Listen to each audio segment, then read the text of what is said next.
Christmas is a lot of things. It's shopping and giving and family and friends and Christmas cantatas and worship services. But Christmas is also decorations, and Natchez is having its third annual Christmas pilgrimage. It's going on right now through the end of the month. 6 of the old historic homes have decked their halls to display the spirit of Christmas in 6 different ways. Now, it's going to take us a few days to get to all 6 of these houses, but let's start today with a look at a unique way of decorating for Christmas, and that is with jewelry.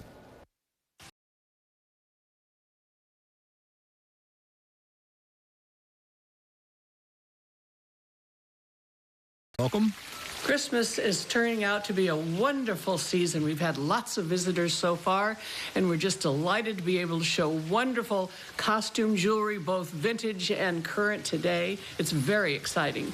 And with that, we're off to visit an enchanted kingdom of costume jewelry, ruled by rhinestones and tiaras in settings of wonderment and imagination. Only they're real. And it would take a mathematician and a couple of wizards to count how many pieces of jewelry are on display. I know that there are thousands. How many thousands, I don't know, but certainly thousands. And we, again, add to it during the year, and we have several hundred trees. So how do you count a tree? To me, a 2-inch tall jeweled tree is still a tree. So if you add that to all the big ones, we're talking about several hundred. If you want to count only the tabletop trees that are, say, 3 feet or higher, it's probably, 2 dozen or 30, between 25 and 30 trees. All of the jewelry is from Ginger's collection of costume jewelry, a collection that's taken a couple of decades to compile. I've accumulated it over the last 26 years. And every Christmas, the collection comes out from where it usually sits and is hung on trees and light fixtures and set on mantels and antique furniture. You could go through and look at it over and over and over and see something new every time. We change the Christmas every year. We add things to it. We take some things out, bring in new things, change them around so that it's always fresh and always new, because many people come back every year to see it. And it's amazing. You can move something from one table to another and it looks all differently, and people are just amazed at it. So putting up the trees and selecting the jewelry isn't just something you do over a weekend. It's an almost autumn-long project, especially since it's just 2 people doing it. 4 to 5 weeks to put it up, and it's only my husband James and me doing the decorating.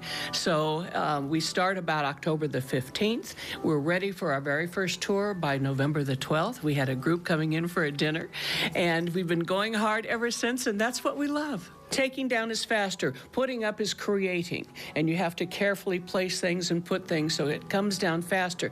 But remember, this is our 23rd jeweled Christmas in 27 years. We kind of know how to put it up and how to take it down. Ginger not only has a collection of jewelry, but collects other things. I am a collector of collections. And some of which she has incorporated in with the Jewel Christmas. Now, her Hollywood collection, for instance, she has a couple of items from her friend Betty White on display. And a cigar case that was an on-camera prop used by Clark Gable in Gone with the Wind. And just fun things. I found them in Montana at an antique shop this summer, and my husband loves bells, and it says Christmas. Oh, think of the angels that just got their wings.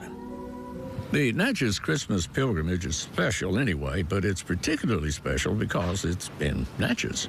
There's so many old homes, over 600 homes on the historic list. And that means there's a feeling, an aura of yesterday to it. And with the houses being lived in still, you're going into someone's home and you still see yesterday, but somehow it's melded with today. The Natchez Christmas pilgrimage runs until the 31st of December. Then the takedown and put away, and then the next big thing. And we add at Easter time 6-foot bunnies and giant eggs and all kinds of Easter flowers around the house. And we still have the collections out, but it's also with Easter as well. Oh, I made the comment to Ginger that you live in a fantasy land, don't you? And she agreed that, yeah, Well, that was the Towers in Natchez. That's just one of the 6 homes that's on the Christmas pilgrimage. We're going to tackle a couple of more of the houses tomorrow. Now, you can get tickets in advance to see the homes online at littleeasytours.com, or you can buy them at the door at each house.